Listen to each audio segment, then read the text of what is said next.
Yo, welcome back to the Immigrant Section. Wherever you're listening and watching, make sure to smash that subscribe, follow button, whatever it is, and that's that. Today, in the studio, actually zooming in for the final podcast of the year, good friend of mine, actually the first Sudanese comic I ever met, and he claims he's the first, but we'll figure that out. Give it up for Ahmed Abdelrahman. Woo! Yeah. Wait, should it be like clapping? Are you gonna like put that in there? No, that's it. You just take the silence, bro. You're used to the silence, right?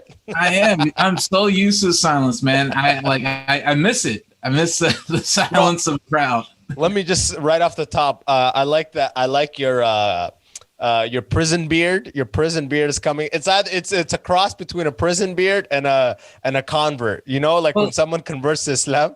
Yeah. Well, I mean, I feel like I'm a born again Muslim anyways. I've been praying again. I've been doing a lot better this year. Actually, 2020 has been a great year for me. Like coronavirus has been really well for me. I'm vegan now. Are you serious? You're vegan, bro? I'm vegan. Bro, I was in California in February, right before Corona. I saw you. You had cornrows. Now you buzzed your hair. Grew a beard and are vegan. What the fuck happened, bro? Was there a near-death experience? No, Kobe died. Oh shit. Yeah, okay. Salute to the Mamba. Yeah, Black Mamba. So once that happened, it changed up the game. 2020 has been one of those years where it's like you just can't be like the same as you were before. Like once everything started going to hell, everything started going to shit. I was like, well, I got to change up, man, because the way I am, I probably won't survive this, Damn, I get everything, but vegan? Why vegan? I mean, I get, bro, my girl's vegan, so it's like I'm already having a semi-vegan diet all the time. Well, yeah. I'll get one of those those $8.99 barbecue chickens you get at a grocery store. Yeah. I'll just rip a quarter of it and add it to a vegan thing. So it's still kind of vegan, but I got my bird, Yeah. It's it's vegan on the weekends. Yeah, exactly. Wait, that's what you call that. How'd you go vegan, bro? Are you repenting? What? No. Full vegan? So yeah, I'm full vegan. I'm full vegan. And first off, let me just say, it's definitely a great decision, a great choice. For me. I don't tell people you got to go vegan. Because I don't care what you do with your body. It doesn't really matter to me. Seriously. That's the thing, I like it because I feel great. I actually feel I'm healthier than I've ever been in my life. I've never been this healthy ever. You feel good. You feel great. I feel good physically, mentally, emotionally, but then I look at my wallet and then I'm like, financially, I'm still fucked. Isn't it funny how vegan restaurants and vegan meals are weirdly more expensive? Like, what the fuck? Because it's such a new industry, and then it's becoming more popular now. That's why, So when people go and buy it, they're like, oh, this is the only. Most places, Oakland has a lot of vegan restaurants. San Francisco does, but you go and for those of you who don't know the Bay Area, I'm talking Bay Area cities. But you go to places like Hayward, there's no vegan restaurant. So people from Hayward have to come to Oakland to go to the vegan restaurant, and then it's going to be an $18 burger, but they already drove over there. Yeah. They're committed, bro. And Oakland's not even dangerous anymore, huh?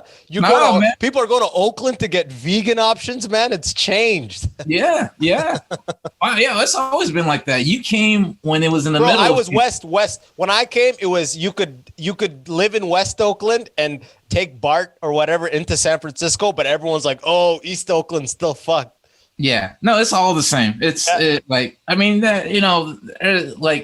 Oakland, no matter how much it changes, it's still going to be the same for the most part. But back to the vegan thing, I actually want to explain this to you. Okay, go for it. I'm sure, I'm sure a bunch of Sudanese people who are diabetic, right? Probably in your family too. Yeah, at least. my mom. My mom and everyone I've ever known, and my dad has high blood pressure. Yeah. Almost every Sudanese person I know is diabetic. My dad has diabetes. It took away most of his eyesight. I help him out. I live with him. I take care of him as best as I can. My mom earlier this year broke her leg. She broke her foot. And it doesn't heal well. It doesn't heal well, right? Not at all. Not at all. Actually, when they took her to the hospital, like it was so inflamed because like her diabetes and blood sugar and all that went up that they couldn't risk cutting it open and doing surgery because she could have went into a coma. That's how bad it was. So like, yeah, like that alone was enough for me to look at my own diet and be like, okay, I got to change something. So in January, I went vegetarian. I think when you came back, I was like, I was vegetarian at the time, right? Yeah, but you were vegetarian with cornrows still. So I know, right? You were on the fence. I didn't know if you were a thug. I didn't know if you, I don't know. I wasn't questioning you, bro. Oh, no, I know. So that was like my first, like, that was like a test. I was like vegetarian for a while. I felt good. And then when the lockdown hit over here, I stopped being vegetarian. I was like, well, the world's ending. Let me go get some Taco Bell, right? You know, whatever. And then after during Ramadan, my mom's doctor recommended her to try the plant-based diet for her blood sugar levels because she's on insulin. So I took a look at like the booklet, and when she told me that, and I was like, you know what, I'll do it with you. She didn't last a week doing it. Like we did it after Ramadan. Yeah. She didn't last a week, you know. She would try to lie to me and tell me that, oh yeah, like I've been eating like, you know, plant-based all day.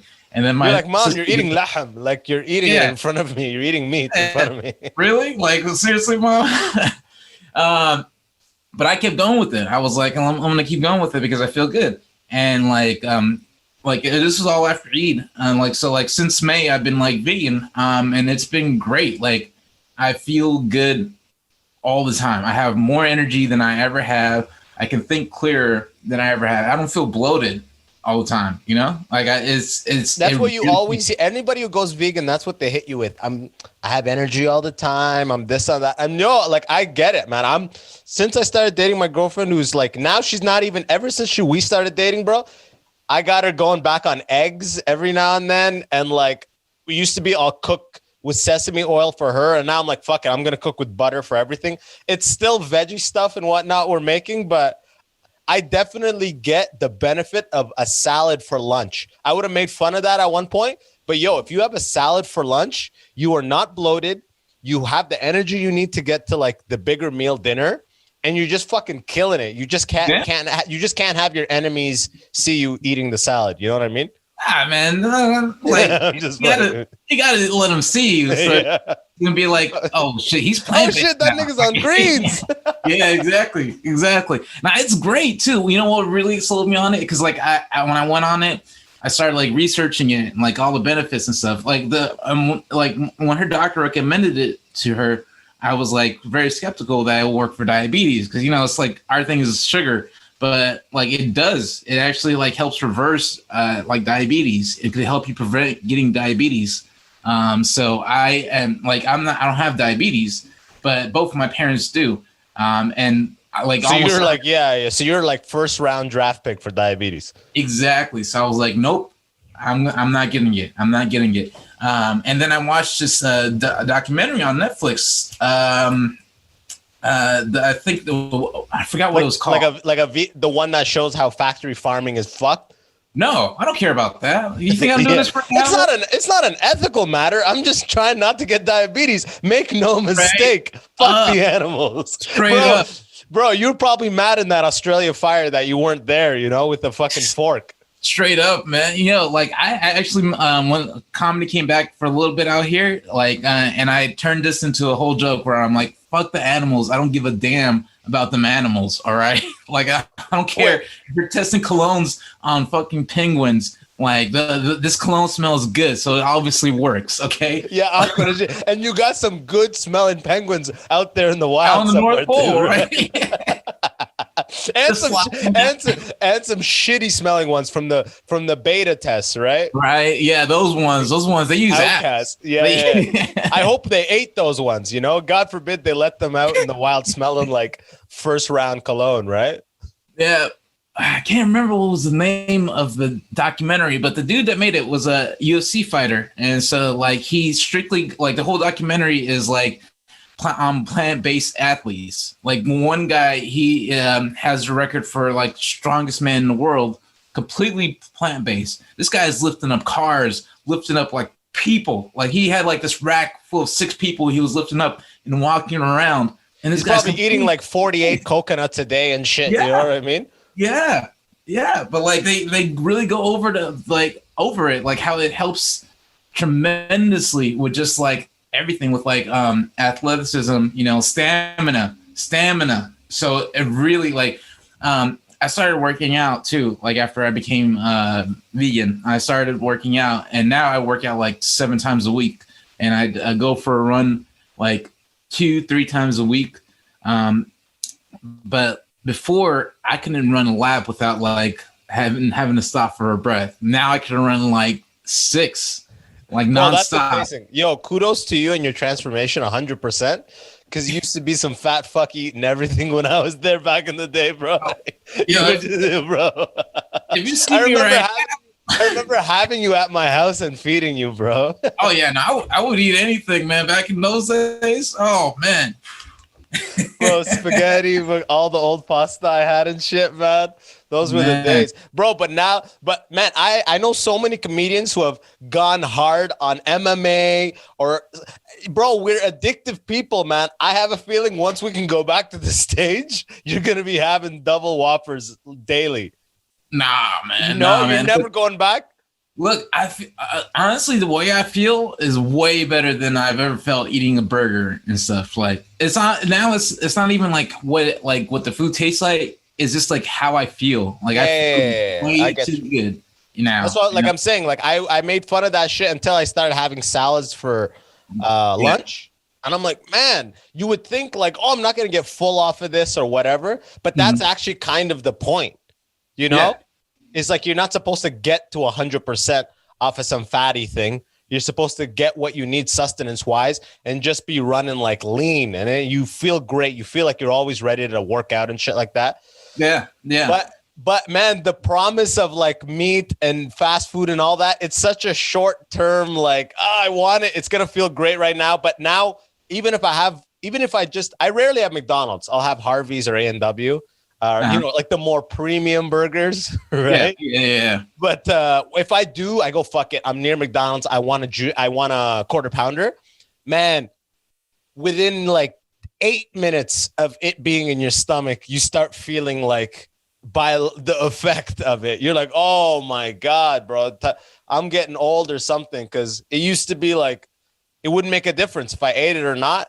Now I eat it, I feel myself shutting down. There's no way I'm doing this and that, you know? Yeah. No, like, see, like, when you get older, you start to really feel it, you know? Like when you're a kid, they're like, oh, you know, McDonald's is bad for you. You don't you have all the energy in the world. You're always running around, you're like hurting yourself all the time. So it's like whatever. But when you get older, it really starts to like, you really start to feel it. Your body's really like, yo, stop eating these nuggets, man. Okay. Yeah, this is not chicken. This is not nugget. Nugget isn't even a thing, you know? It's not like chicken or nugget. You've had real chicken. Why are you telling yourself this is chicken? This is not chicken. You know what the best part about chicken nuggets is?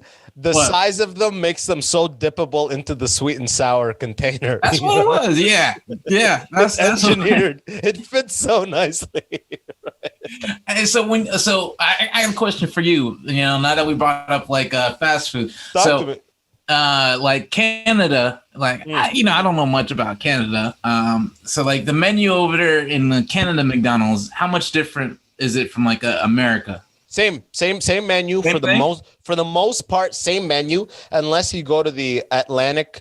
Like if you go to the East Coast of Canada, they'll have like the McLobster and shit like that, you know, which yeah, bro. But I'm assuming Maine and all these like fishing states in the East have that shit too, by the way. Oh yeah, for sure. I bet. But like as far as the continental, like the land, we're the same. It's just your prices are a lot less. Like, bro, chicken nuggets are highway robbery in Canada. They're so cheap in the States. You can get 20 nuggets in the States for what? Like $7? $5? Yeah, it's very cheap. Bro, 10 nuggets in Canada are like $7.99, $8.99 or some stupid shit like that. But like what's a Canadian dollar to American? Like, bro, one US dollar is 1.3 Canadian. You know, so it's like it still doesn't equal the difference. I'm telling you, not even close. But Yeah. you guys have so many more people in a similar landmass that It you makes know sense. how it goes, economy of scale. But Yeah. but it's all the same. About that. I feel like the beef sources are better here in Canada. Like it hits you, a burger hits you just, it's even worse for you in the States, it feels like. Yeah, because in the States, like they're not worried about like whether it's like you like it. They just want you to keep coming back to it. You know, I remember one thing I can remember like how things tasted. I can actually like right now I'm tasting a burger in my mouth right now, and it just tastes so rubbery. Like it always tasted like a rubber. Like it didn't taste like real meat. Do you understand what I'm saying? Yeah, I do. But what if you go to like are you like totally off of it, like militantly vegan, or like not militant? Like I'm not out there saving turtles and all that dumb shit. Yeah. Yeah. What do you mean? Like you're avoiding straws? Like how do you save turtles? You know, I like, is that a thing in Canada too? The plastic straws, bro? Fuck the plastic straws. No, the paper straws. Yeah, bro. Paper straws, they absorb the liquid, and if you don't drink it in 10 minutes, they're done. It's the stupidest invention. Yeah. That's all. This is all my whole vegan joke. I do a whole vegan rant about why I hate like vegans, and then at the end I'm like, oh, and by the way, I'm vegan. But I am not like eating meat or cheese or anything like that. Yeah, I just learned that honey wasn't vegan, and I was like, what, man? Bees aren't real animals. Wait. Honey isn't vegan? How? No. I was like, what? So how? I don't know, man. Like, I don't know how this whole thing works. I've been doing this since May, and I'm still like, all this is new to me. You know, like, right now my goal now is to like, because I lost a lot of weight. Like, I lost a huge ton of weight. All my clothes were big on me. So the last couple of weeks, I've been focusing on bulking up, getting muscle. I'm at 216 right now, and my pants are finally starting to fit again. You're getting teased? Are the gyms open? Is shit open in Oakland? No. The gyms might be open outside, but we're on another lockdown. Yeah, we are too. Yeah. So I'm taking a Zoom training class with my homie Frankie Marcos. I don't know if you ever met him. Yeah. Well, I did some shows where he was at, but I see him on Instagram. I think I follow him. Yeah. So Frankie trains me on Zoom. And I also got some dumbbells. I got a resistance band. I got a pull-up bar. So I just go hard in my room all the time. And so I've had to learn like what foods I can eat to like really gain muscle and really just like get stronger. So a lot of protein.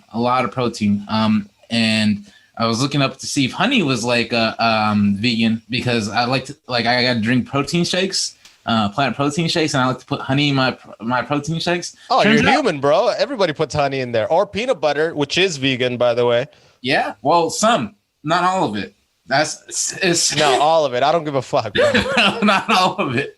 Nut butter is definitely vegan, but peanut butter, depending on where it's at, it's not vegan. So depending on where those peanuts came from, if a bee had anything to do with it, right? I guess. Exactly. What the fuck? It's just so confusing. Is it the refining process of honey that makes it non-vegan? Because if you go into the wilderness and find a beehive and grab it and put your hand in and scoop out honey, that is not vegan. How could that possibly not be vegan? I'm not a white girl named Stardust. I can't answer. You can't answer that. I don't have any crystals. Yeah. Do you have 18 crystals in your hand right now? I don't have any crystals. You know, I shave my armpits. Yeah. This crystal's for the power of self-esteem. You know what I do? I do miss like pizza sometimes. I'll order vegan pizza and eat the whole thing to myself. It'll be extra large. I'll eat the whole thing and still be hungry. Yeah, I guess the cheese or the dough. What part of it was filling in the traditional recipe? What do you think? The real cheese. Like I love cheese. That's the one thing I miss is like cheese. Oh man.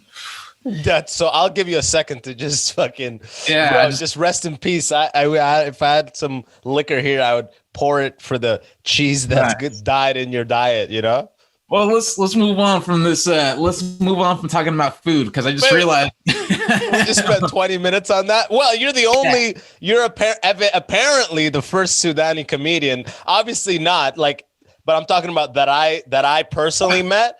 And now you're the first Sudani vegan I've ever met too. Okay, first off, let me clarify these statements. First, Sudanese American born. I always say that. I'm not like I'm not the first Sudanese comedian. But that's what you were saying. You never said American. You were like, man, I'm the first Sudani comic, nigga. Fuck bitches, I think is what you said. In America. Sorry, I gotta clarify. I never said that. But when we were in America, it went without saying, right? It was implied. Exactly. But now that you're on the podcast, you're like, I didn't say that. Let me just clarify.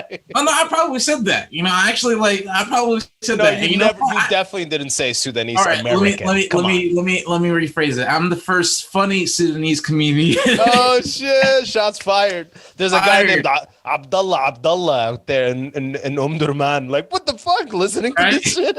He's coming for you, bro. It's gonna take him forever to actually see this podcast. It's gonna take like 3 days for it to finally load up. Yeah. They're still on dial-up too. Yeah, exactly. No, they just got All Eyes on Me. Right? Oh man! No, bro. People are actually internet's common in Sudan. Everybody's got internet. Everybody's got everything at this point. I know, but I like. It's such an easy target. Yeah, exactly. So when I went viral on TikTok, it was because I have this Arabic joke. You heard it before, right? Did you ever hear it? Probably. What is it? Like, do you care to do it or do it? No. For those of you watching me, just follow me on TikTok and Instagram. Bro, the video already went viral. Just say it, bro. Well, it's not what? I just talk about how how I speak Arabic and that I went to a liquor store and then there was Arab guys saying that I was gonna probably rob them in Arabic, and then I came up to him and said to him in Arabic, "Give me all your money." And I translate it into it's way better when I actually do the joke. Yeah. But wait, is it a true story? Huh? True story? They talk so much shit all the time. I always hear them. When I go to any store, I usually don't say that speak in Arabic or anything. I just listen because you want to hear it, right? Yeah. And so what you call it? So that I did that joke one time on stage. It killed. So it became my best joke. And then when it went viral, I was definitely my best joke. Right now, I have better jokes, but right now, that was the best joke I had, and so it got 2.9 million views on. Damn, on TikTok. Yeah.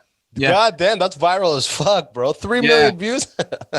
Yeah, so I'm it brought my numbers up. Now I'm at 28,000. I was at 14 followers, and then that video just brought my numbers up to 28,000. Bro, that's TikTok, man. There's no other ecosystem social media wise like TikTok. We can just have one home run video that just gets you a huge following just from one video. Yeah. And that was the one. But I'm when I went viral, there was a lot of Sudanese people on there who were like, "Oh my God, I've never seen a Sudanese comedian before. You're the first Sudanese comedian. Oh my God, look at him." And then you corrected them, Sudanese American comedian. No, I was like, "No, you're right. I am the first. I am the best. I was there at the beginning and I'll be there at the end." I am. And you know what really got me though? I learned that you can't be looking at the comments. You cannot look at the comments because with 2.9 million, there's thousands of comments, so you can't even look at them all to begin with. Oh no, I do. I did. I did. Because you have a great vegan patience now, Yeah, I meditate, so I got time. I'll be looking at it, and then I need to meditate right afterwards, and then go right back in, right? And then meditate a little more for medicine. Oh my God. You're like, I don't need this. This is poisonous. I need to be centered. I need to get off social media. You do 15 minutes mindfulness. You go right back in. Right? It just takes away all that zen. I'm just like, I'm no longer with Nirvana or whatever they call it. What was the comment that fucked you up the most? Be honest. So many of them. Like majority, like was just great. Like, oh, of course, yeah, 90% is always good. I'm like, all of them were like great. They're like, this is funny, this and that, and then like I love the ones were like from Sudanese people. They were like, oh my god, like you're like, I've never met a Sudanese comedian. This is great. This is dope. But the thing that really got me was like the ones that were like talking shit about my Arabic. That was the one, because these were like kids that don't even speak English correctly. They're spelling it all wrong. They'd be like, you don't even speak English, bro. And then like they're spelling it all completely wrong. And I'm looking at it, I'm like, man, your English sucks. You're just mad that I don't have to walk into a minefield every time I go outside of my house. Yeah, right. They're like, one sec, I got a Red Cross parachute coming in. I gotta go get it. Man, they would talk so much smack about my Arabic. And I'm like, man, fuck you. I go on their page and I'm like, you don't even have any views. You don't have no followers. Oh, the lingers, bro. They're lingers. They're just in the dark commenting internet style, you know? Exactly. And then some little kid did a duet with me where he was just shaking his head, his big ass nose. He's like, his Arabic is terrible. I'm like, man, fuck you. I really hope a drone hits you today. Like, yeah, right? That like, kid's probably, he took a break from learning fractions just to talk shit. You know what I mean? Yeah. I'm like, yo, come back when you got 2.9 million views, all right? Or pubic hair, you know? Exactly. So that really did get to me for a bit. I was like, because I was just like, man, is the joke funny to you or not? Like they would just be stuck on it. Like I have an English accent, so of course my Arabic's gonna sound weird already. But like also Sudanese dialect isn't the same as everybody else's. Like whenever I hear like Yemenis people talk, I'm like, what the hell are they saying? Like my parents will be like, I don't understand it either. Yeah, bro. It's those the French Arabic, the Moroccans, and like I think the Algerians. That shit's fucking confusing as hell. Exactly. Like our Arabic is not like it's like the way I explain it to people too. It's like when somebody from Philly is trying to talk to somebody from like Texas, you can't really understand what. Yeah, there's a dialect. Yeah, like every other thing, there's always dialects. You know, Sudanese, we have a dialect. I think of Sudanese, we're like a southern Arabic. You know, and Masri Egyptian, we're like the African Arabic. You know, we're more like the country Arabic, and then like the, you know, maybe like the Syrians and the Lebanese will think of themselves as the higher, like the higher, more off the book, off the Quran, off Fusha, like that's original Arabic. Yeah. And it's like, yo, we all understand each other. So, bro, you know, a guy in Washington is going to be talking shit about a guy in Alabama for his accent. That's never going to go away. And that same shit happens with Arabs. Alabama. So it's like, fuck it. Yeah, exactly. You're doing it right there. It's the same thing happened to you. You're still doing it. You're like, fuck the South. But don't talk shit about my accent. Yeah. But fuck. By the way, so one thing I want to know, like, well, you're just full Sudani, right? Like, do you know? Aren't you full Sudani? I am. You said both your parents were diabetic. You're full Sudani, right? I'm full Sudani. Like, yeah. That's all the Sudani passport says. Right, diabetic. Like, you know, someone would be like, somebody like organ donor, and then if you're Sudanese, it'll be like diabetic. Diabetic, yeah. It's not even a yes or no. It just says diabetic. There you go. No, do you know if you have like any like Egyptian in you or? Oh no, I've never done the 23, me and 23 and stuff. Maybe, man. I think we all have a little Egyptian in us. You know what I mean? Maybe. I think my features are they're clearly got some Arabian in them. They're not just African. You know what I mean? So I know there's some shit in there if I 23'd in me, but I don't care to at all. Like what if I found out I'm like 8% Lithuanian and like 15% fucking Turkish? What would that change about my life? Nothing. So let me save the $50 or whatever this costs. What? That changes a whole lot. That changes a whole lot. It's like, you know, when white people find out that they're 8% Cherokee, they're suddenly not white anymore. They're like, I'm not even full white, man. Because it's the time, because no black person's being like, I'm not full black. You know, that's not cool to say that, but it's cool for white people to have other shit in them because, like, right now, white is that, like, everyone's taking shots at white. So if you could be like, yo, I'm not fully white, it's great for them. You know, it's like social points. It's always been like that, you know, it's never been cool to be white, you know, like, no, what are you talking about? That's not true at all. No, it's never been cool. It's never been cool. Well, in your opinion, what define cool?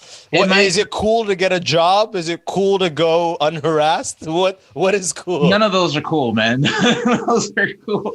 Yeah, like it's like this, like yeah, you know, they're privileged, but at the end of the day, you know, like think about all the other stuff. They can't dance. You know, hey, I'll have you know, 85% of my listeners are white, and I think they're just great. You know what? I'm kidding. You gotta stop being Canadian, man. You're Sudanese. We were ruled by the white. I'm fucking with you, bro. I got numbers all over the place, bro. I'll say anything. I don't give a fuck, man. Fuck white people. And then afterwards, I'm like, please stay. Please stay. Oh, see, I'm not saying fuck white people. I know. I'm just fucking around, bro. I'm just saying, like, what, like, well, the reason why I was asking too is because, like, people will ask me, like, so, like, do Sudanese people consider themselves Arab or African? Oh, dude, that's the question of the year for me, especially for me on TikTok with Arab videos all the time. Because if you hashtag Arab, there's like 10 or like 9 or 10 billion mentions, right? So there's a lot more traffic. If you hashtag Sudanese, it's like 300 million. So I'm just, it's a traffic game. So it's like, how could you say that Sudanese people are not Arab? Because it's like, not everybody is one thing. You know what I mean? You know, just how you could be like from New Orleans, you could be Creole, Southern, and American, all in one, right? Just like if you're Sudani, you're Black, you're African, you're Arab. It doesn't have to be just one group, right? So it's like, my Arabic is the culture, the language. All my friends that are like Palestinian, Lebanese, we have 99% the same culture. We speak the same language, but we're not Arab. How does that? What? Who's saying that? It's always like aggressively Sudanese, militant Sudanese, or like aggressively Arab people that'll be like, you're not Arab, man. Or the Sudanese will be like, we are not Arab, we are African, you know? Well, see, this is how I see it, because I'm like the opposite. Like I consider myself Black before Arab, you know? Like, of course. But that's what I'm saying. Do you consider yourself multiple things? You have to. But at the same time, like, that's why I asked you, like, if you have any anything mixed in your blood, because for what my mom did, like a DNA test like years ago, and she has European and African. Like that was it. But like it was mostly like African. My dad, the only other like mix that we know of is his grandpa, who's British. So he has like British in him. But as far as we know, we don't have any like actual like Arab blood. Like we don't have any Saudi or anything like that in our bloodline. So like I consider myself Sudanese and Black and African. But I've had people straight up try to tell me like, you know, you are Arab. And it's like, it's ridiculous to me that you're going to tell me who I am just because of what I speak. That's like saying you are Spanish just because you speak Spanish. It's like, no, you could be Mexican, you know, not like everybody's going to, just because we share like a lot of similarities doesn't mean we're this and that. So that's why I was just like asking, because like sometimes it like people will be like, no, you gotta either be Arab or African or Black. You can't be. No, that's who's stupid enough to think you have to fit. No, man, you got to be in one box, man. It's you choose your box, bro. You don't get to choose. Pick a side, man. It's only, like this isn't team sports, you dumb fuck. Yeah, you can be multiple things, okay? Yeah, right? You can be. You're a Californian. Right, and from an immigrant family, and an American, and a Muslim, and a vegan. You're in 100 boxes, bro. But not everybody is one thing. Are you a vegan? Yeah. Are you a comedian? Yeah. Are you a fucking whatever? You're all people love to put people in one box and hate it when they don't stay in one box. It's like fuck off, okay? Just because you have your identity in one thing and you think everybody, you don't, man. Don't double dip, man. Choose one. Fuck off. See, here's how I see it too. It's also like identity is something you form like as you grow, like through experience in life. So like I've always, like growing up, I've always felt more connected to like regular American Black people than I did like Arab people. That's one of the reasons why when I go to stores, I don't speak Arabic. I just listen, because like when they steal. I steal all the time. I take as much as I can. I come in there. I'm like, give me all your everything you got. I just steal. I don't pray. I don't explode the store. I just steal. Just steal. But like I always felt more connected like that way than I did like to like the Arab culture. You know, like I always like even till now, like I felt more connected to that. So that's when people like I've had like even on my like TikTok videos, people will be like, "Oh, you're Arab." I'm like, "I'm black," and they'll be like, "No, you're Arab. You speak Arabic. You know, you come from a country that speaks Arabic. You're Arab." I'm like, "You don't know me. I'm black, man." So that I say that just because I look at it like identity as like something like you form, and even though you know your culture has a big part of it, it's like at the end of the day, it's like who you are is just the life you lived. Yeah, and identity is almost a self-opinion, right? You form your identity. You get to make the call. There's some people that say that they are like, you could say that you feel like a woman, you know what I mean? From the outside, that's like the same thing. No one, if you say you feel like a woman and got the whole fucking operation, no one's going to be like, no, you're a man, you're a man. Society would shit on them. Them. But if right? Rachel Goza can be black, then so can I. I have more. Exactly. But God forbid you have dark skin and you're from Africa and you say you're Arab, right? Right. I have to get a full operation before, you know what I mean? Like, what is how is it that I post a video that says that is about Arab culture and I have 200 Arabs being like, oh my God, I thought this was just me. Oh my God, this is literally my dad. Oh, yeah. So I guess that doesn't count. The fact that we all have that same thing that we can identify, and that has no value, that has no bearing towards what box you could put yourself in. No, it's some guy somewhere being like, you can't do it. So I say, fuck all that. I even made a whole video about being like, you say you're Arab, some guy comes out of nowhere, you're not even Arab, bro. Yeah, it's just like everybody has like their own preconceived notion of what people are supposed to be. They're like, you're not that, you know, you don't. I don't know. Your beard's not long enough. I'm like, man, you know what? You don't even have a beard, so shut up. This is like, well, I always think it's interesting, you know. Like Sudanese. Oh, wait, have you been to Sudan? Yeah. I lived there when I was from when I was 5 until I was 8, so for like 3 years. And did you go back since? Yeah. After that, I hadn't been back for like 11 years. Yeah. And then I went back there for like a couple weeks, and then the last time I was there was literally right before I started doing comedy for my sister's wedding. I was there for a month. Okay, so you have a crystal clear memory of like many experiences in Sudan. Oh yeah. Are you from the Hilla, the villages, or are you from Khartoum, or where? Yeah, Umdurman. So that's like the Oakland. That's literally the Oakland of Khartoum. Oakland's in my blood, man. Yeah, bro, you're always a number 2 guy. I'm a number 2 kind of guy. Fuck staying in the number 1 city. I'm on that bridge on the other side, baby. So my dad is from Asha, and my mom's from Taza. I always get it mixed up. He's in the room. I can ask him. But like, so. My dad comes from a huge family. My mom comes from somewhat smaller family. My dad is Jati, and my mom is Shagia. They're tribes. You know the tribes? No, I don't. Someone told me what the tribe was, and people even on these apps ask me, "Are you this or that?" And I'm like, I don't even, bro. I remember I was in Sudan, and that's when I learned about Sunni Shia. When someone was like, "Are you Sunni or Shia?"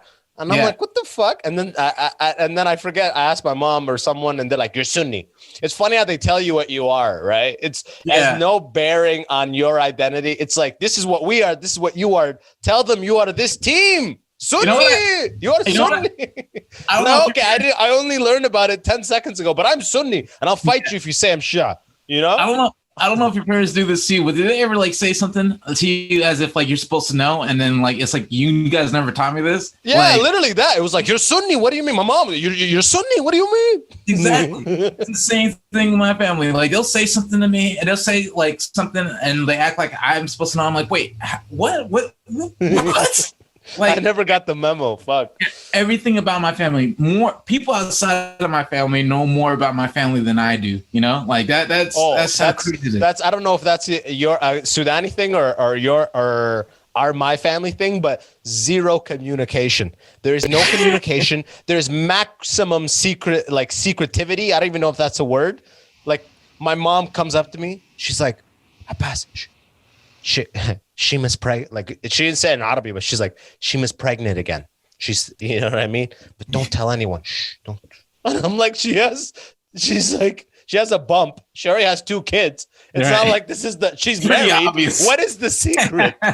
You know what I mean? Like one time, this was like a year or 2 ago. So like I was in my dad's in-home care provider at the time. And like we had like our supervisor come and talking to us. And there, my dad was talking about marriage. And he was like, yeah, so then like we can get married a lot. And she was like, oh, really? And he was like, yeah, my father was actually married and divorced 14 times. And we both looked at him like, what? Because I didn't know this. I was like, he was like, yeah, you didn't know? And I'm like, no, you never told me that. And he was like, well, you should know. I'm like, how am I going to know if you don't tell me that my grandpa was married and divorced 14 times? Yeah, that's a noteworthy thing to say, you know? That's a very, that's conversation worthy, you know, bring it up. Like, wait, hold on. When, how, who, and how did this 14, 13, 15. Exactly. Like my sister's friends knew before I did. I'm like, how does everybody else know about this but me? So, bro, it's the culture. It's like secretive. I don't know. Again, I don't know if my family is like the ultimate level of that. Like no one shares shit, bro. No one says, bro, my parents got divorced low key. And the way my little brother found out that they got divorced was my dad was in passing talking to him about his new wife or getting a new wife. My mom is my brother's like, what? And he's like, oh yeah, me and my mom, you and your mom, we're not together. And it fucked, bro. He's still resentful about it, bro. Like, see that? They didn't even sit the family down and go, look, we're not, there was no like, bro, growing up, that's something I definitely was like envious about, like more of that traditional home vibe, like North American culture of like, all right, family meeting, everybody here, we got to talk about, I've never once had that. If anything, we might all be together when my dad declares a statement. It's all statements. It's never open for conversation or negotiation or anything. It's just statements, right? So it's like, they didn't even say it like that. My mom, after the day I graduated university, my mom came in my room. She goes, look, me and your dad, we're not together anymore. I'm like, oh, is that why you haven't slept in the same room for 4 years? You know what I mean? Like, I kind of pieced this shit together, right? Like, that's Sudanese people, man. They're like, but she told me though. Nobody told my little brother, bro. My dad was talking about his new wife. That's how he found out, man. That's not, bro. That's fucked up. That no matter how you do it, that's like, come on. That's the Sudanese way. My dad, when I was growing up, like one thing he always tried to force on me, everything. He'd just be like, the Sudanese way. We don't do that. We have to do things the Sudanese way. That was his answer to everything. You know, this is like the Sudanese way. When I brought up Sudan, I wanted to ask, when you go to Sudan, do they call you America boy? Do they come up to you like, شوف ده من أمريكا تعال يا من أمريكا من أمريكا شوف ده من أمريكا. Do you tell them you're where Tupac is from? Do you ever say that? No, man. You know what's funny? The last time I was there, like they just discovered rap. I think it was 2000. I'm telling you, they just got All Eyes on Me. I think it was 2011, but it was like it was years ago. So now, damn, it's like been like almost 10 years now. But it's been a long time since I've been there. But when I went there, they had hip hop, they had Lil Wayne and stuff. The funniest thing is like because they asked me like if I know like celebrities, and you're so like, yeah, I know Justin Bieber. So my cousin's friends, like they're taking me out to the city. They're taking me to Khartoum one time, and then my cousin's friend, you can't say it like that. That's why those people went on you in that video. I don't care. I don't care. I don't care how I say it. Yeah. I don't care. And for those of you, Yo, that's you responding to the comments right now. Exactly. I'll say it how I say it. They'll be like, they're like, you're not even real Arab. I'm like, no, I'm a real nigga. All right, that's what. No, run it, nigga. Like, yeah, I'm gonna say it how I say it. Khartoum, whatever. Like, I don't care. I think a little snot just came out. A little bit, it sounded Hebrew. Yeah, bro. Shit, man. Your credit score just went up, bro. I hope so, man. It's so down right now. Yeah. But so we were going there, and my cousin's friend was just asking me about like all these celebrities, and the funniest one he asked me about, he was like, "Do you know this woman? She's a very famous actress. She's my very favorite, Sarah J." I'm like, "Wait, hold on, who?" And he was like, "Sarah J." And I was like, "You say Sarah J?" And he was like, "Yeah." I'm like, "Yeah, I know her." And he was like, "Oh, I love her movies." You know who Sarah J is, by the way, right? No, who's Sarah J? Oh, Sarah okay. Jessica Parker? No. Go on Pornhub and look up Sarah J. You'll know who I'm talking about. Oh, she's a porn. That's so funny. Wallahi, Sarah J. ما في أحسن رهيبة.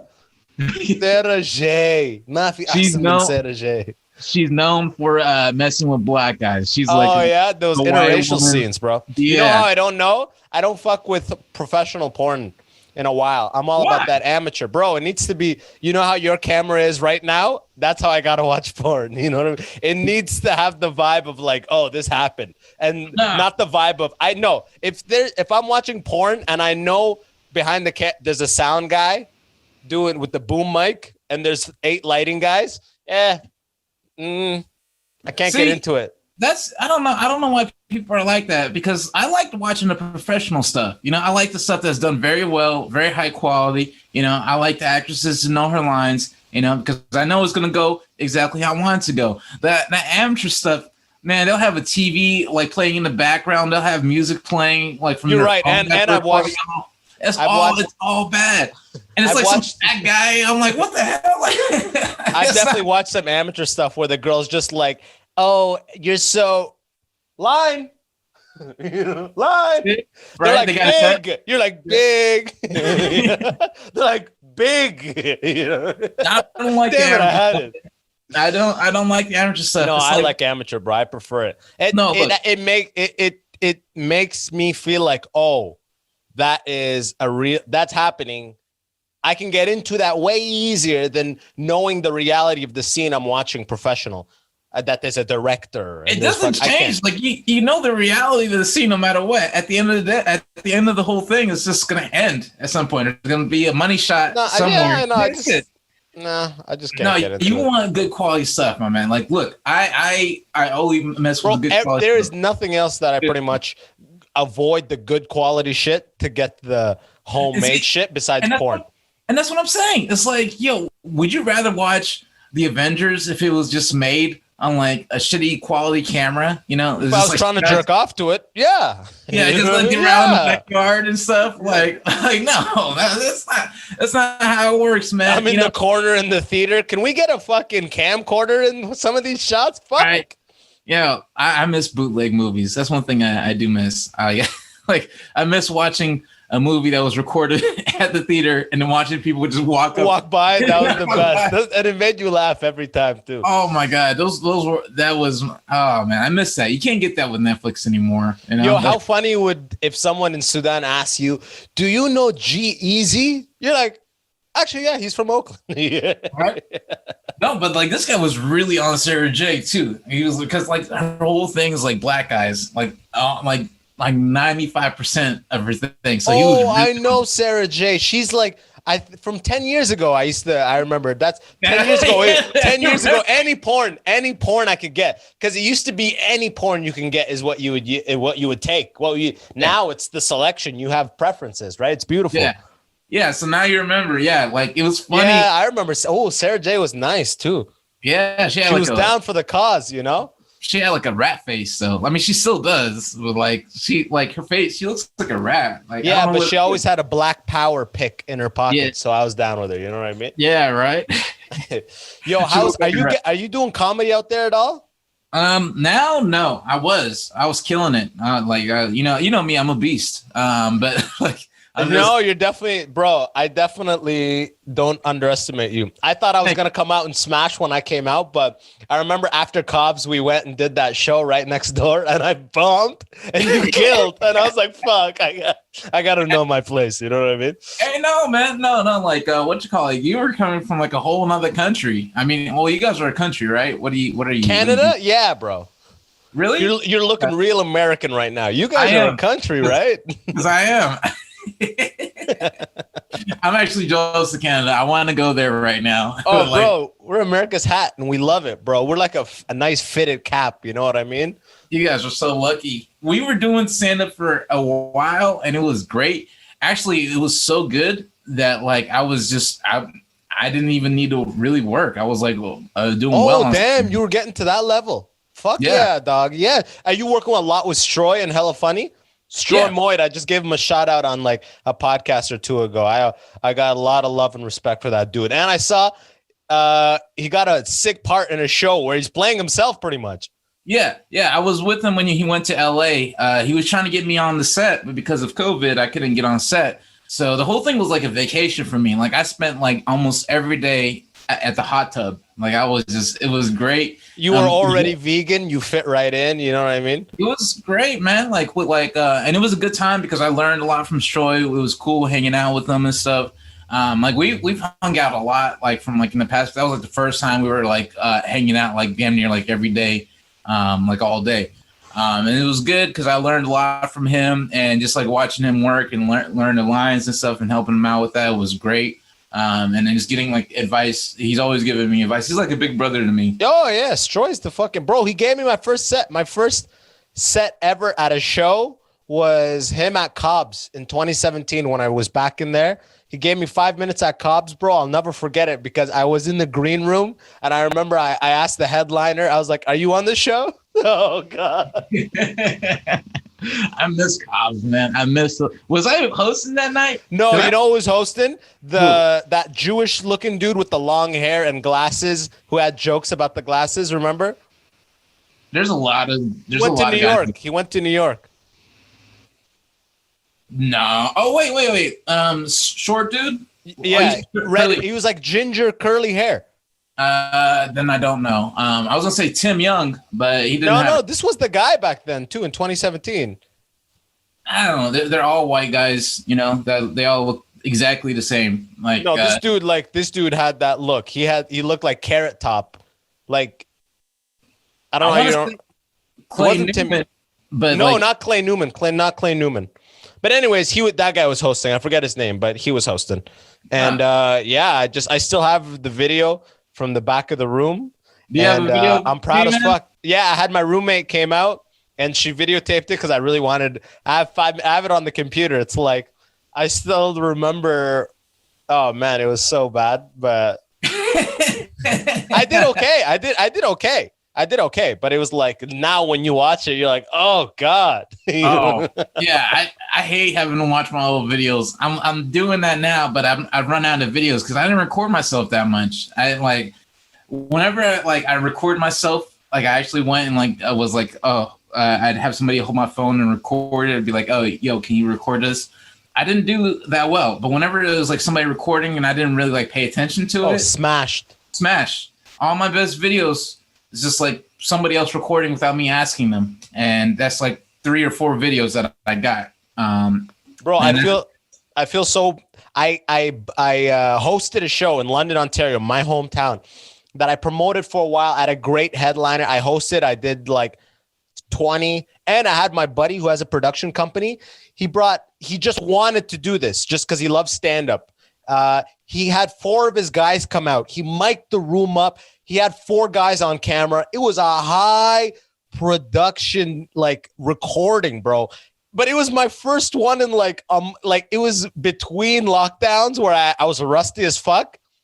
And it was where all of the audience was first of all, 50% occupancy and spaced out as fuck. So I have this high quality taping of me doing 20 minutes where you almost hear no audience laughter and it's me rusty as fuck. And I'm like, what a waste. Fuck. Nice. Did you pay him?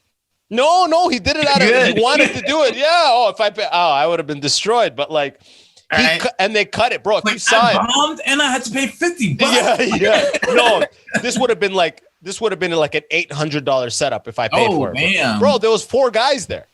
Damn. Wow. Okay. 4 guys there, cameras. They brought their own mixer, all mics. They were connecting. They were doing shit, bro. They were lighting it too. I was like, God, they wanted to experiment with shooting and cutting a comedy show in a special style. So it was almost like a learning experience for them. But I was like, sick. I'm going to get the sickest tape out of this. But bro, it is silent. Oh, it's just, I'm wearing a mask and it's down to like on my neck. I'm like, oh, fuck this. Nice. Bro. You have a special of you bombing. Yeah. Oh, it's high quality, bro. It's high quality. Like, oh, this can go on Comedy Central under never book this guy again. Yeah. Oh, my buddy was like, man, why don't you just add laughs? And I'm like, because I can't bring myself to doing that. Oh, that's great. That's great. I could never bring myself. They're like, hey man, like that wasn't funny at all, but we can make it seem like it was. Yeah, right. But bro, all those JFL tapings you watch, like they watch the 7-minute clips just for laughs, Bill Burr or whatever. Like they edit shit like that type of shit. They're editing it, bro. Well, like just for laughs, that's the goal at some point for sure. You should be a couple years from that. If not, you could probably get there now. It's just that, you got to get a septum piercing. You know what I mean? Yeah, for sure. Well, I mean, I got to wait for everything to open back up. Look, man, when we were doing comedy again, man, I was going hard at it, like hard. And one time we had like 4 shows in one day. It was a hella funny show. I was running all 4 of them. It literally 4 in one day, and one started at 1 o'clock. The other one 3 o'clock, 5 o'clock, 7 o'clock, and 9 o'clock, and I hosted all of them. I hosted them. I seated people. I cleaned up the tables. I booked the comedians, and I walked away like feeling like a beast. Like you probably had a pocket full too, I hope. Oh, I'm not gonna say anything. But I see those glasses, bro. Those are Fendi glasses, aren't they? Right. Now, and the first show, all the comedians were late. All of them were late, and so I did damn near. You did 30. Oh, legit? Yeah. Holy, that late? What the fuck? Killing it. Oh no way! The whole time, son. Yeah, that's my boy. But then after that, I was way too tired on the next 2 shows. I was like, God damn, 3 more shows. I hope they showed up on time and you did like 10 to 15. Yeah. No, they showed up on time. They didn't show up on time. They showed up on the first show at like near the end, but I got them all up. So they all managed to do like all 4 shows, but it was like, oh man, I was exhausted. Like, wait, so you booked everybody for all 4 shows? Yeah. That's why they were mad late. They were trying to reduce the time they had with it, like for the whole day. They're like, it's at 3 o'clock. I'll show up at 4. I'll leave at 10. Probably. Is this too much work to like try to book like different comedians for 4 shows in like one? Yeah, you're right. It's just like, if you get them physically, it's like, okay, just stick around. Okay, I know I got you physically here. Stick around now. Yeah. Plus, now with COVID, I didn't want to have like groups of people going back and forth. Like we already had like different audiences for every show. Every show was sold out, and it was different audiences. We were at the legal limit, so like I didn't want to like risk like different comedians coming back and forth. I was like unnecessary exposure type of deal. Exactly. Like I don't want to book somebody who bombs and gives me corona. Like I'd be so pissed. That's a double whammy. I'd be like, never ask me for a set again. You suck. Were you for that hour? Were you bringing out everything you ever wrote, or were you going hard into the crowd? I went into the crowd for sure. My crowd work is pretty on point now. Yeah, because man, you've been hosting hella funny shows, like consistently hosting them since 2017. Neck of the Woods. I remember since Milk Bar, since I was there in 2017. You were hosting those shows. When you first started doing comedy, was I a member, or like was I still not a member? No. You were like kind of, and while I was in San Francisco, you became like a legit one. Yeah. But even before they fully inaugurated you into it, you were hosting shows. I remember you were doing work with them all the time. Yeah, so like when I became before I became a member, they had me like working with them a lot. They gave me a lot of opportunity, and they were slowly getting me into the fold. I didn't realize it. You know, people are always like, "Oh, you're like part of California." I'm like, "Nah, they just give me a lot of opportunity. I work with them." And then Troy was just like, "Hey, I'm gonna make you a member." And then like the next thing I know, I'm a member. And yeah, so I've hosted a lot of shows, a lot of shows. You like we work with how many times did you do Cobb's? Like I know I got you bro, I did Cobb's. Show. I did Cobb's for 5 minutes when I was in San Francisco in 2017, and then I did it for 10 minutes when I came back in February with y'all again. So twice. So only 2 times. Okay, yeah. And I used to go to the Punchline for Sunday nights to get in line and do that one joke parade thing. I hated the joke parade. Yeah, bro. I almost stumbled one time. They're like, that dude's he's not funny and he's uncoordinated. Fuck him. Yo, man, was it Kasim that was roasting you? My favorite part was like when they have like a comedian roast. It was what's his name? Smalls. Mark Smalls. Mark Smalls, I think it was. That was my favorite part about Joke Parade, but I really hated it. So for those who don't know, the Punchline San Francisco, their main club, which now is closed, right? Because of Corona, yeah. But hopefully it will open back up. Oh, I thought they moved like a year ago. I heard they sold or they closed. No. So they were at risk of closing, but they managed to get it saved by Dave Chappelle. He came out and then like went to City Hall and then did like a whole speech. And he did like a bunch of shows that week and got it saved. So, and he gave him like all the money or something? I don't know. I'm not saying he did all that. No, but okay. Chappelle saved Punch, but Punchline is like that's like Punchline's like the Improv in San Francisco. It's the most respected one. Cobb's, I don't know. I'd say Punchline is probably more respected than Cobb's, right? Cobb's is like its sister club. Yeah. I've done like both clubs. I've done the Sunday Showcase, smashing every time. I kill it every time. I'm a beast. Let me just say, look, for those of you who don't know me, you got to come to the Bay Area and see me do comedy because I am hilarious and I'm not tooting my own horn. I'm just saying, you know, I'm good. He's a fucking solid comedian. I think of myself as a pretty decent comedian. And this man works the crowd. This man works better than I do. I mean, you were in the game when I hopped in the game, bro. Yeah, well, yeah, you're right. Yeah, you were in before me. All right, I'll just give you that time. That's it, bro. But you know I'm swinging, bro. You saw me do work in that 10-minute set. I was like 10 minutes. I saw that, man. I'm not gonna speak on it, but I saw it. Yeah, but we went right next door to that bar right after, and I bombed hard. Oh man, it's all good. Look, so the way you get in that, like the whole thing with Punchline Cobb's, I love both of those clubs. Like I love Punchline because it's a small, intimate club. You can actually like see everything. Cobb's is like a theater, so you can see up to like I think 460 people. Because it has one of those clubs with the mezzanine where you have like 250 at the bottom and 150 or 100 could be seated at the top. Yeah. And so the way like a comedian, like for the progress of a comedian, like to get into those clubs, like you got to show up on Sundays at Punchline every Sunday for like 6-8 months. Bro, I did it the whole time and I never got a set. The whole 2017 when I was there. Did you ever talk to Ron? Did you ever just be like, I did. And he goes, just got to keep showing up. Just got to keep showing up. Every town, there's that guy. Every town, Toronto has that guy. Every town has that guy. Bro, the funniest thing is the guy who does that. He's the same gatekeeper here in Toronto for Yuck Yucks. His name is Ron. There's 2 Rons? Bro, they're all Rons, bro. They're all Rons, bro. Just every club just gotta keep emailing. Yeah, in Toronto, you email every Tuesday. You just gotta keep emailing, and then they give one lotto spot. So all the open micer lingers, 20 of them show up, put their name in the bucket, right? Yeah. But it's just, you just gotta keep showing up, man. You gotta keep showing up. But in Punchline, what's nice is, even if you don't get up, all the comedians who are in the side, like hoping to get up, they do a thing at the end. Is it called Joke Parade or what is it called? Yeah, Joke Parade. Where they pretty much let every comedian walk up to the mic, say one joke. It's a lot of them do one-liners or whatever. Yeah. And just walk the fuck off. It's almost like imagine a graduation style where people are just like one. Oh, and they'd have a pro or semi-pro in the back with a microphone just roasting.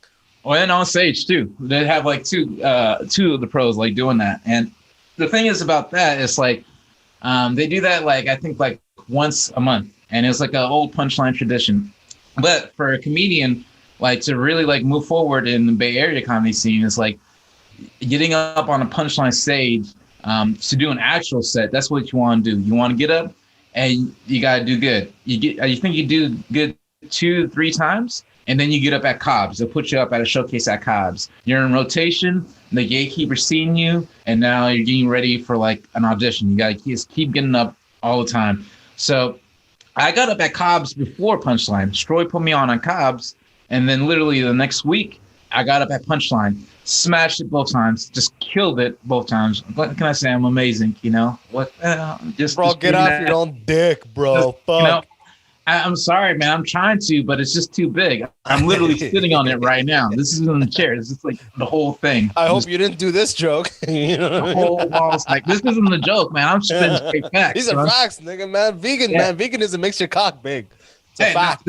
I'm humble. What can I say? You know, I'm very modest. You know what humble means, bro? It means being honest. Being honest. Man. I'm being honest about my talent. I'm just that good, you know? But so I've gotten up at Punchline many times. I've gotten up at Cobb's many times. And like those clubs are amazing. Cobb's is like Punchline is world famous. Cobb's is more like famous in the Bay Area. That's kind of what I meant. Like your A-listers of the country, if they're in San Francisco and not doing a theater or arena, they're doing Punchline. Yeah. Like Cobb's is also great, but like Punchline is like there's Punchlines outside of like California. So there's like Punchline Philly. I think there's Punchline Sacramento as well in California, and I think outside of America there's like Punchline comedy clubs. I'm not sure. It's like an A level. It's like I don't know. Is it considered as the same level as an improv? I mean, yeah. Like so, like all the like anybody who's anybody has come and performed at Punchline. Like if you see the pictures. Yeah. Like, I mean, it's Dave Chappelle's favorite club. Like he comes to the Punchline in the Bay Area all the time. He loves that club. Like he even mentioned it in like his last special. Yeah, man. I saw Chappelle in the cellar. That's the I don't know if I ever told you, but that's the reason I pretty much started comedy because I wanted to see.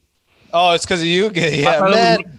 You saw me. You're like, man, there's a guy in California somewhere, but I'm right now in Michigan, and I know there's a fucking. See, I thought you saw me at the Brainwash. You're like, oh my God, there's a Sudanese comedian doing comedy in a laundromat right now as I'm eating my cheeseburger and drinking beer. Bismillah. You know, I gotta do comedy. Why would I show up to the Brainwash Cafe if I'm not gonna do an open mic? What? When I met you, it was at the Brainwash. Like, yeah, bro. That is the thing I miss the most. That is something that every city should have, and I've never seen it anywhere besides the Brainwash Cafe. It is the beginning. It is a venue that starts the comedy of every night. 6 o'clock. There used to be a place in San Francisco called the Brainwash Cafe. It is a laundromat, cafe, bar, and comedy club. It has a stage in the corner, and Monday to Friday, actually not Friday, so actually Sunday as well, right? Sunday to Thursday, pretty much, I guess. Well, now none of those. No, it closed down. I know it closed down, but what was it back in the day? It was Monday, Tuesday, Wednesday, Thursday, at least. Yeah. So like initially, it was just like a couple days out the week. When they first started, before my time, it was like Tony Sparks. He said he had it one day a week. Thursday. Yeah, it was Thursday. So Thursday was the day. Like everybody would come there on a Thursday night, and then you'd only get like 3 minutes. Initially, when I first went to the Brainwash, I was like 3 minutes. That ain't nothing. Then I went up there and I was like, man, shit, that was something, you know. And then they gradually increased the time to like a couple days out the week. Then like at one point they had it like every day. Then they got bought out or something, and now it's nothing now. They're turning it into like a tech condo building probably or some shit. But that was the best though. Like I would be in the office in San Mateo and drive up to San Francisco, and just get there quick and try to get on that line, get on that list. And then like all the people, they'd run there. Like I remember Joe Gorman, he'd be there always first so he could go do the shows after. Like all the really, really serious comics would be there really early so they could like get there early and continue the cycle of shows for that circuit of the night. Hold on, we can't say all the really. No. Serious semi-pros, the semi-pros, you know, like the.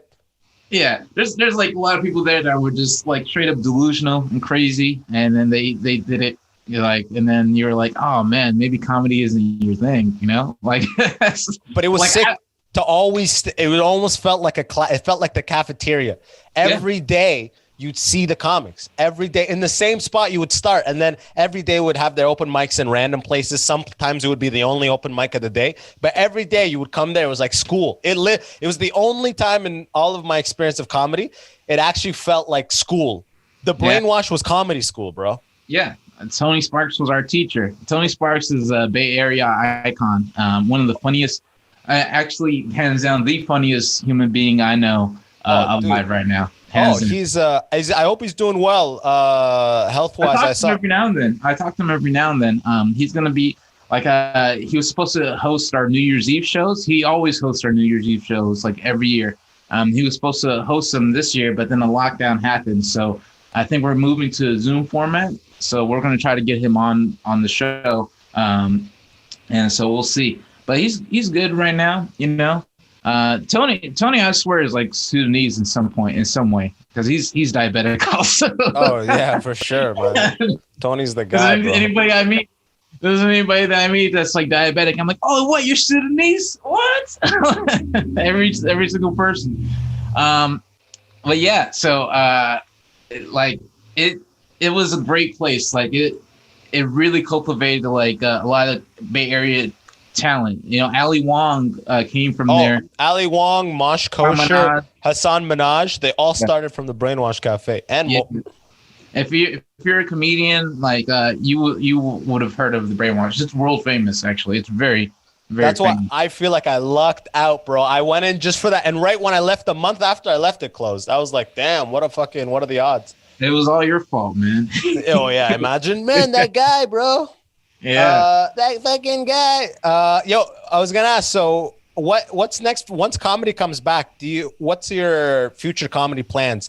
Do you have any like LA hopes or anything? Because I know Stroy Moyd, he went to LA for years, and he told me of the whole LA hustle. And that was back when LA was the place to go, which is no longer the case. Well, I mean, like, really, like, you shouldn't leave until you have something. Like, until you have something, you know, just like to leave and start over, it doesn't make sense. Like, so right now, unless I have like something set up in LA, or I'd have to move to LA, like, I don't know, like an acting gig or a job where I get to work on production or anything like that, then I'm not going to go to LA. And same thing with like New York. If I don't have like something that brings me up there, I'm not going to just go and start over, because like I already started over once. Like when I moved back from Humboldt and I came back to the Bay Area. Before you met me, I started out comedy in Humboldt, and then I moved back to the Bay Area. Yeah, you told me, yeah. And I had to start all over, and now like I have to climb back up to the top. Oh, bro, I started in Detroit. I barely got in the community, so I don't even count that as a start. I probably did 8 open mics before I went to San Francisco. That was my first exposure to, if you're serious about comedy, you got to do it every night. Yeah. So that was the first time. Then I moved back to London, Ontario, my hometown. That has a tiny comedy community. I like took that over and like started running one of the only open mics. And then I moved to Toronto, which is now another big pool of aspiring comedians. So I've literally done this thing so many times that now I'm like, bro, I would never, unless I'm like unless I'm a headliner, bro, I wouldn't leave. You know, I used to be like, bro, I'll do 5 years in Toronto and then I'll go to New York. I'm like, fuck that. Unless I'm a headliner, would I? And what's the point of leaving anywhere anymore? Now that with the internet and everything, what's the point? I'll just be the Toronto guy and tour into the States as needed, you know? Yeah, so it's like right now for me personally, like, and I'm slow on the social media game. I'm getting on it right now. Like I see you're killing it on TikTok and stuff. So I'm getting into it right now. I'm posting on TikTok and Instagram, whether it's a stand-up clip or like a sketch. I'm posting like every week, trying to get my numbers up. And because like that's how Stroy got the show, like for when he went down to LA this last time, was just because he has like I think 60,000 followers on Instagram, and those guys are fans of his, and then they called him, and like all the stuff he's getting is like he's been doing this for years. He's been doing stand-up for years, and then like when he started getting on his social media game, which was like the last couple of years, is when shit really started popping up. That's when like it really blew up. He really blew up because like people knew him from doing stand-up. He's opened up for Hannibal. He knows Hannibal and all this, and Dave Chappelle, and he knows a lot of famous people.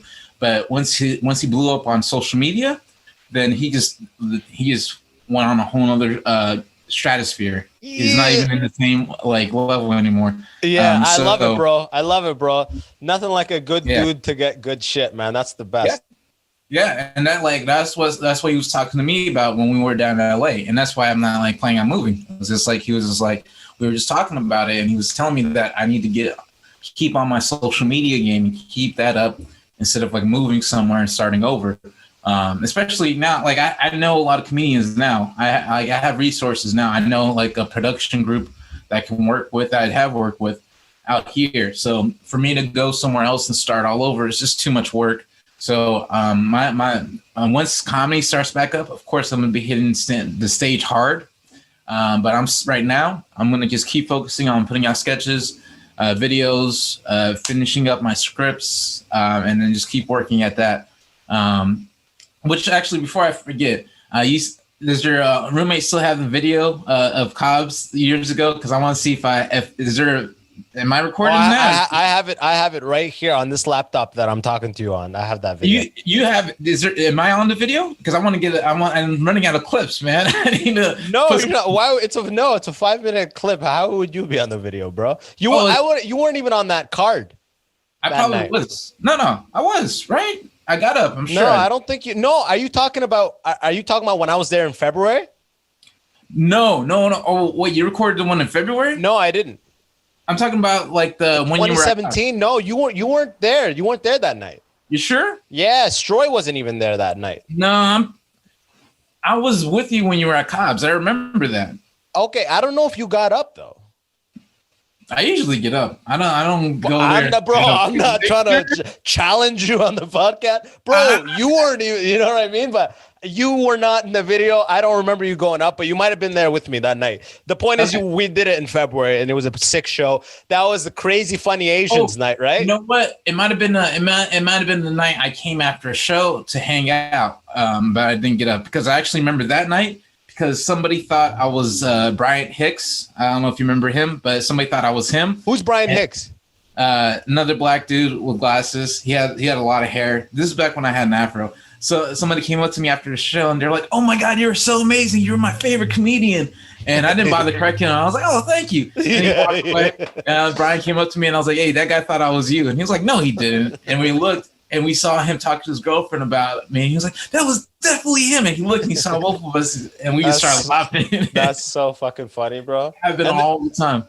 Someone comes up right after. Where do I get rice? It's like, what aisle is rice? It's like, this isn't even a supermarket. Fuck. Yo, man. Like, I love Cobb's, man. Such great memories. Actually, since we were talking about Stroy and his Instagram, so one time he promoted the show at Cobb's on Instagram. And this is after you left. This is like way after you left. I think this is back when I was still smoking and everything. Back when I was a little different. Yeah. You had Marlboros right here under the sleeve. Newports, son. Newports. You were fighting niggas and shit. I remember. Yeah. So I went outside. I was smoking a cigarette, and I looked to take a look at the line. I like looking at the line, just seeing like how many people are there and seeing if there's any fine women. And I looked to scare. Oh yeah. It's like I looked at the line and I like immediately like I knew like almost everybody there was from Stroy's Instagram because They were all a bunch of niggas. It's all there. And it was so funny. I was looking at them. I was like, damn, they all came here for Stroy. And that show was fun. And at the end of the show, Stroy told me, like, Cobb said that was like the most chicken wings they ever sold in one night. That's the funniest thing ever. Oh my God. I was looking at that line. I was like, I'm not surprised, man. They ran out of chicken wings. That's the Hella Funny night. We've been saying Hella Funny all this episode. Hella Funny is the comedy collective, the run and like led by Stroy Moyd in the Bay Area. It's called Hella Funny Productions, or Hella Funny what? Hella Funny. Just hashtag Hella Funny. Yeah. I'm part of and it. What were you gonna say? And I help. Oh yeah. What were you gonna say? Man, I run that shit. Yeah. No, I am a part of it. You know, I am what you call executive producer. I guess I book the comedians. I would say silent partner, but you call it yourself. You want to call yourself. You know? I try to keep it silent because I didn't want people hitting me up to do like the shows, but like people would be like telling everybody that I booked the shows, and that pissed me off because like I get so many whack ass comedians hitting me up. They'd be like, "Hey, can I do your show?" And it really sucks to have that. Like my mailbox, my Facebook mailbox is so full of messages right now that I haven't opened in years because I just don't want to deal with it. People will hit me up all the time to do these shows, and it's so annoying. So I'm not the gatekeeper, bro. You're like the Ron. You just got to start responding to him. Well, you just got to show up. You know, you just gotta show up. No, that's why that guy was saying that. You know, just to feel these. I'm like him. I don't want them to show up. I don't want them to come in. Don't show up. Don't show up. Yeah, you say you want to get the chance. I'll put you on a long list, but do not show up. Yeah, and then when I tell people, like for a while, I was booking almost all the shows for a while, and then I stopped booking all the shows. And then when people would hit me up for certain shows, I'd be like, "Yo, I don't book that." People got mad at me, and they didn't believe me. I actually had somebody block me because like I took like a minute to respond to their message. And like I saw their video, it kind of sucked anyways, but I was going to give them a chance. I just forgot to respond. And then when I went to go like be like, "Hey, I got a spot for you," they blocked me. I was like, "Oh, well, okay, never mind." Who blocks someone within a minute? That's the most insecure shit ever. A minute? How did you respond within 60 seconds? What the fuck? Yeah. So it was like whatever. Like it's I don't like booking comedians because first off, I hate most comedians. Like a good amount of them I just hate. Yeah. Not as people, but as like comedians. Like I think they're whack. I don't really think they're funny. And that's not because like there's no like I don't hate them, but their comedy doesn't do it for me. It's just like I watch their stuff and I'm like, man, this is kind of boring. Yeah. And so I don't like it. It's dog eat dog, man. It's like I'm not going to have you come hang. You're a fun person, but it's like, yeah. And it's like, there's limited spots. Yeah. Like, I'm not going to like, give them a spot and then like not give a spot to somebody who's actually like a great comedian, you know? And it's like, I'd rather give the great comedian a spot again than you one. You know what I mean?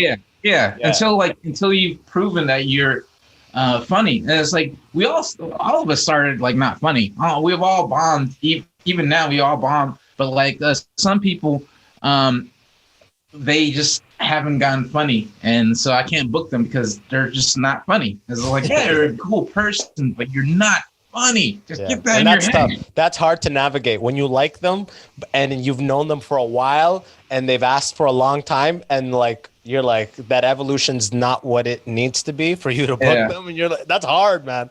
Yeah. But it's it is what it is. What it is. We're coming up on that hour 20. Usually I ask some shit at the end, but I say fuck it today, man. I'm actually gonna go drive Uber Eats after this. You know, get that. We got Boxing Day here today, so what is Boxing Day? What do you get? What does it do? It's like Black Friday. It's like Black Friday, but it's like the day after Christmas. It's like the big sale day in Canada. Oh. But ever since Black Friday and Cyber Monday got hyped online and in the States, every retailer has sales here now. So it's like, it doesn't even matter. It's all the same shit. We have the same stuff you have plus Boxing Day. Well, that's pretty cool. I'll go get that one. Yeah, me? Shit, man. I can't be making all that stand-up money like you, bro. Tell the people where to find you, man. Hey, man, follow me on TikTok and Instagram, Comic Ahmed. That's COMICAHMED. All lowercase, all one word. Just follow me. I got some cool stuff on there. And if you don't like it, well, fuck you too, man. Yo, hell yeah, man. Yo, man, I wish times were just a little bit different. We were a little bit more senior in comedy and it wasn't COVID. Cause bro, if we could have put together the travel band tour a couple of years ago, bro. We could have the travel band. It could have been us, Iraqis, like all the Iraqi comics, like just from all the countries that got banned. We could have that would have been the best tour. Great. We can still do it. We can still do it, man. We can 100% still do it in a couple of years. I got to get my visa and shit, you know? All right, for sure. But I got to go pee, so shut up. This guy. I know you got to go. I got to go pee. Yo, but as always, you're going to find his social links in the description below. If you're listening, watching, whatever, it's all below. From my end, wherever you're listening, just hit it with 5-star review, click subscribe, interact, like all that stuff. And remember, okay, I really got to go pee, man. I've been holding this in for a while. Can I go this thing along? Tell these people peace, brother. All right, peace, guys. I got to go. All right, peace, this man. Good seeing you, man. It's been a long time. Peace. This shit's still recording. But yo, I'll just end it there, yo. If you want to support the podcast, check out patreon.com/the Immigrant Section. But from my end, that's it. Love y'all. And until next time, happy end of the year. I'll see y'all in 2021. Peace. Yo, and that's the episode. Remember, if you liked it, smash that subscribe button so I can give you updates. And until next time, it's your boy, Abbas Wahab. Easy.